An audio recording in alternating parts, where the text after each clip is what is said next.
Levante su mano mientras tanto y mire al hermano que está al lado y dígale: te ves bien guapo, bien bendecido, bien, te ves ungido, dile, te ves bien ungido. Vamos, dígaselo allá. Mira, hay uno que tiene un careguanajo ahí que no, por lo menos que se ría, que haga algo. Y los que están en casa hagan lo mismo. Mire esas estadísticas. Estamos hablando de casi 90 millones de americanos, los cuales están en depresión ahora mismo, enfermedades mentales. Y esto ha resurgido después del encierro. Entonces, en todo esto, lo que estamos viendo es un choque entre el bien y el mal. Las personas que no son espirituales no pueden ver estas cosas, no ven qué es lo que está pasando y por qué está pasando. Simplemente le dicen, bueno, el encierro. Lo que no saben en todo esto, todo lo que está pasando. Y esto es lo que el Señor me habló. El Señor me dijo: esto es una guerra entre el bien y el mal. Me dijo esto: no solamente es una guerra entre el bien y el mal, sino es entre la justicia y la injusticia, entre lo que es lo falso y lo verdadero, lo que es correcto y lo que está incorrecto, la anarquía, la ley y el orden. En otras palabras, todo lo que estamos viendo, ¿qué es lo que viene ahora? Esto es lo que vimos lo que yo he estado profetizando hace muchos años. Yo le he estado hablando de todo esto que venía.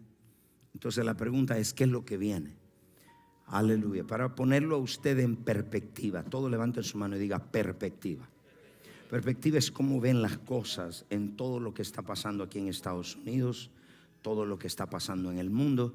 Volvemos a repetir, muchísima gente ya no volvió a la iglesia, se conformaron a una falsa realidad. Esto lo que nos da a entender es que ya esas personas dijeron: ya me quedo en casa, ya no voy más. Entonces ya prácticamente estamos desobedeciendo el mandamiento que Dios nos dio de venir a su casa. Entonces mucha gente, con todo esto que pasó, se vio lo que creían, se vio si tenían fe o no tenían fe. La pregunta es: ¿qué más viene? Vamos a ver en Lucas capítulo 21 verso 25, 26. Vamos a ver lo que se llama: la gente va a desmayar del miedo por todas estas cosas que vienen. Entonces habrá señales en el sol, en la luna y en las estrellas. ¿De qué la Biblia habla de eso?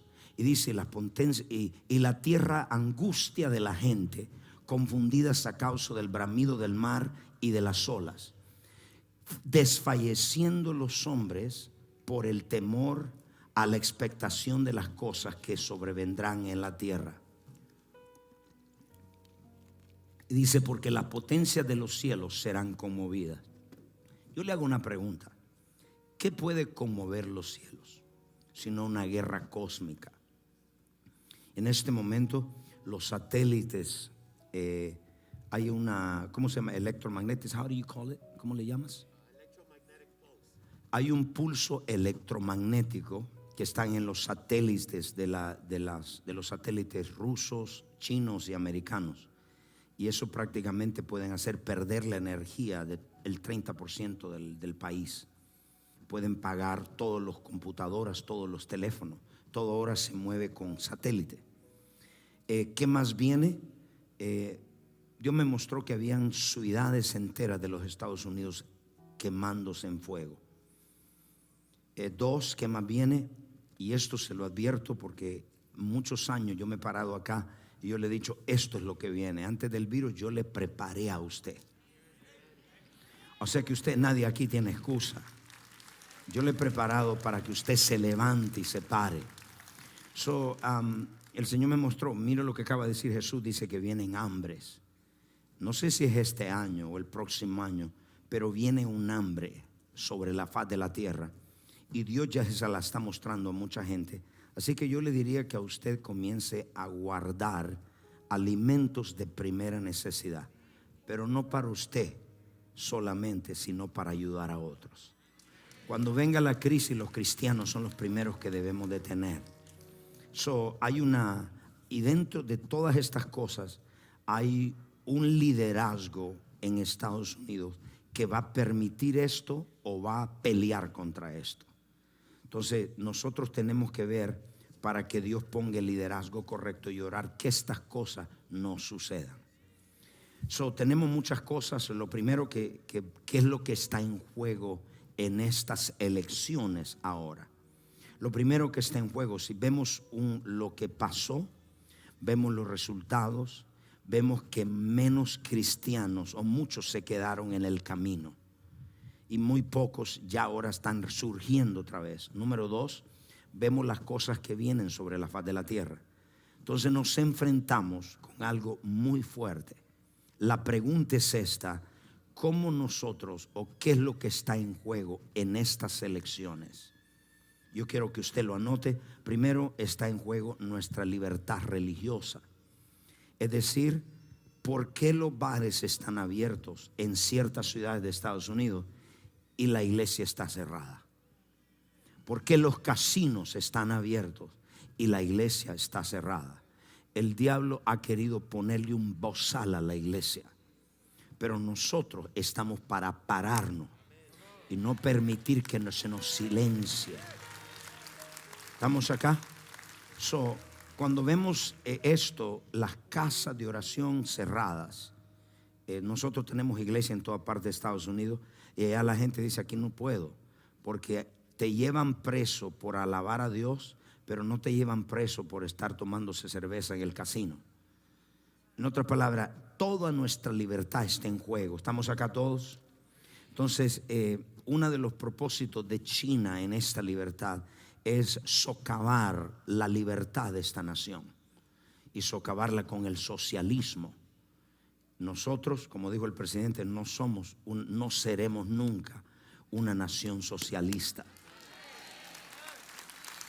Los cubanos y los venezolanos pueden entender lo que yo les estoy hablando. Pueden decir amén a esa palabra. Pero si nosotros oramos, lo primero está en libertad, nuestra libertad. La libertad de expresión. Esa es la primera enmienda de la constitución de esta nación. Dos, tenemos la segunda. Vemos lo que está en la justicia. Lo que está en juego, la justicia social. Yo quiero que note esto. ¿Qué es la justicia? La justicia es hacer lo correcto.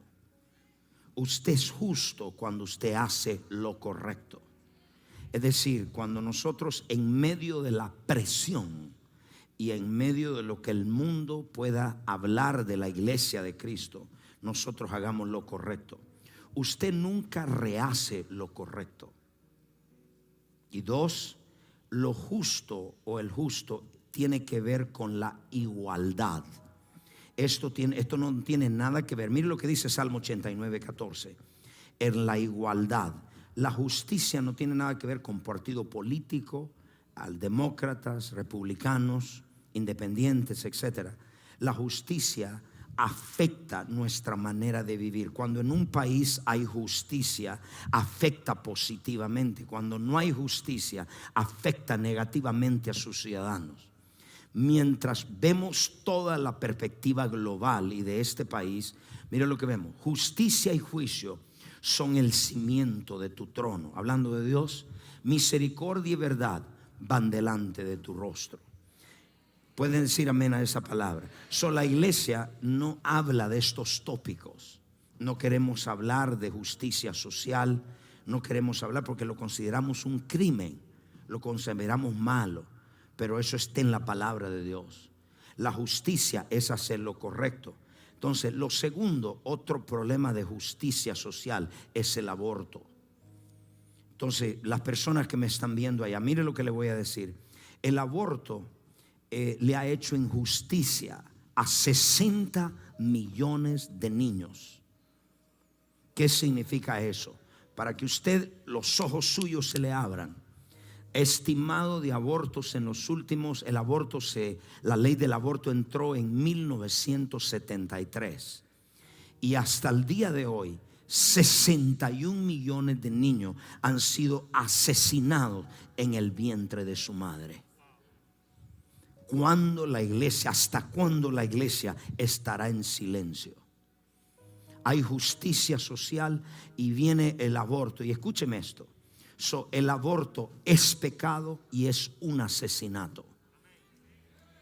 Yo quisiera un amén de la gente. El aborto es un pecado y es un asesinato. ¿Por qué es pecado y por qué es un asesinato el aborto? Salmo 139, verso 13 al 14. Anote lo que le voy a decir. Mire lo que dice el salmista. Porque tú me formaste mis entrañas. Tú me hiciste, en otras palabras, el salmista dice, tú me hiciste en mi vientre.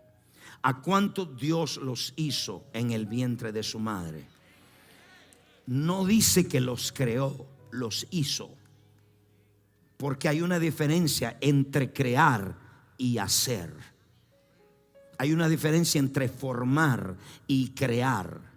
Y dice, tú me hiciste o me formaste en el vientre de mis entrañas y me hiciste en el vientre de mi madre. Y dice, verso 14, te alabaré porque formidables y maravillosas son tus obras. Estoy maravillado, mi alma lo sabe muy bien.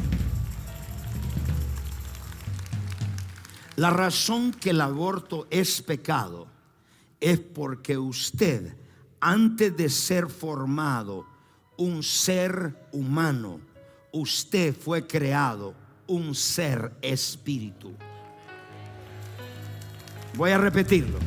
Antes de usted ser formado en lo físico, Dios ya lo había creado miles y miles y miles de años antes de usted venir al vientre. No importa si ese bebé tenía un día, un segundo en el vientre, ya lo que venía no era la mitad de un niño, ya venía un bebé. Yo quiero escuchar la iglesia en esta mañana. En otras palabras, antes de ser un ser humano, ya usted era un ser espiritual. Cuando vino al vientre de su madre, ya entonces ya usted tenía vida. Hoy en día le meten vacuum cleaners a los vientres de las mujeres y hacen pedazos esos bebés. Y eso es un asesinato, porque ya un niño, aunque tenga un día, un segundo, ya tiene vida. Y lo que le voy a decir le voy a decir esto bien fuerte. La razón que el diablo quiso matarlo en el vientre de su madre es porque ya usted tenía un propósito. Y usted está aquí hoy. Dele gracias a Dios que usted está vivo. Dele gracias a Dios que su madre lo trajo a este mundo. No importa el vientre que lo trajo, lo más importante que Dios lo creó con un propósito divino. Y usted está vivo ahora. Usted está vivo ahora porque Dios no ha terminado con usted. Hay un propósito, hay un plan, hay algo que Dios tiene en su vida. Dele gracias a Dios, no se queje más porque su mamá lo tuvo. No importa si usted pasó pobreza, no importa si usted pasó dolor. Gracias a Dios que mi madre no me abortó y estoy acá para tocar las naciones de la tierra. Hay un propósito y Dios no ha terminado. Yo oro en este día que Dios te levante con el propósito. El diablo ha querido todo lo posible para pararte, decirte que no sirve, decirte que no puede, decirle que you're not gonna make it. Pero hoy yo te puedo decir, hay un Dios que te creó, te formó en las entrañas para un propósito divino. Has pasado lo que has pasado porque hay un Dios que te ama, hay un Dios que te guarda, hay un Dios que te cuida y tienes aliento porque ese aliento te lo dio hace 1000 años atrás. Oh, aleluya. ¿Pueden decir amén la iglesia? ¿Cuántos de ustedes han estado cerquita de la muerte? Y usted dice, ¿y cómo estoy vivo? La razón que está vivo, porque Dios tenía un propósito en tu vida. Y hay algo que Dios quiere terminar en tu vida. Escúcheme, desde que la ley de Roe versus Wade fue establecida en este país en 1973, 61 millones de niños.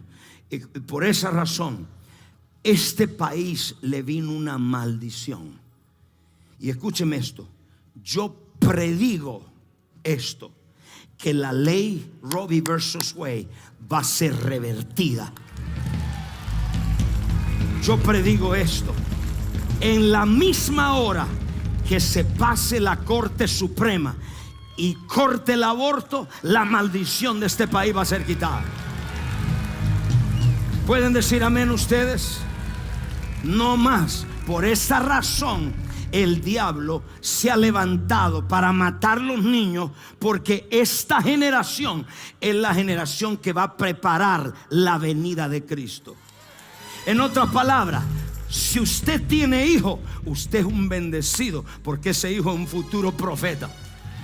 Usted tiene hija, ese hijo es un apóstol, ese hijo es un hombre de negocio, ese hijo es un hombre poderoso. Por eso el diablo que ha querido matar los niños en esta generación, no sé si me están entendiendo afuera, súbele. Por eso el diablo ha querido matar esta generación, porque esta generación es la que va a preparar el camino de Cristo, la venida de Cristo. Esta generación va a preparar tus hijos, Dios los va a levantar. Es más, los que están embarazadas, al salir del vientre, esos niños van a hablar con fuego de Dios. Van a hablar con fuego divino. Dale gracias por tus hijos, consagra a tus hijos, pelea por tus hijos, cree en tus hijos, porque son la próxima generación que va a levantar a Cristo, que va a traer a Cristo. Por eso el diablo quiere matar a esta generación. Fuego le va a salir por su boca. Usted sabía que la fundadora de la organización que más abortos ha hecho, usted sabía que era racista. Y usted sabe que las dos etnias que le puso los ojos es los afroamericanos y los hispanos, las minorías, porque de esa minoría se van a levantar unos hombres y mujeres de Dios. No los oigo. Usted es uno de ellos. Dije, usted es uno de ellos. Dije, usted es uno de ellos. Entonces, ¿qué está en juego en todo lo que estamos viendo? Está en juego la justicia social. Está en juego la libertad religiosa. Está en juego que no queremos que el comunismo llegue a Estados Unidos. No, los venezolanos y los cubanos dicen amén. El resto no sabe lo que estoy hablando. Y los nicaragüenses. Escúcheme esto. ¿Qué estamos viendo en este tiempo? El espíritu de racismo se levantó otra vez. ¿Y por qué ese espíritu de racismo? Cristo dijo nación contra nación. Y le voy a decir, ¿por qué las personas son racistas? Porque hay personas racistas. Y están en todos lados, en todos los países. Están aún en la iglesia. Ay, papá. Están en la iglesia. ¿Por qué la gente es racista? Porque de acuerdo a la ley del hombre, no todos los hombres son iguales. Por eso la gente, entonces cuando el hombre no tiene la ley de Dios, no conoce la palabra de Dios, ve a los hombres desiguales. No sé si me están entendiendo. Están acá los que están atrás. Los ve desiguales. En la ley de los hombres no todo el mundo es igual. En la ley de Dios todo es igual. ¿Por qué? Génesis 1:26. Mire lo que dice. En la ley de Dios todos somos iguales.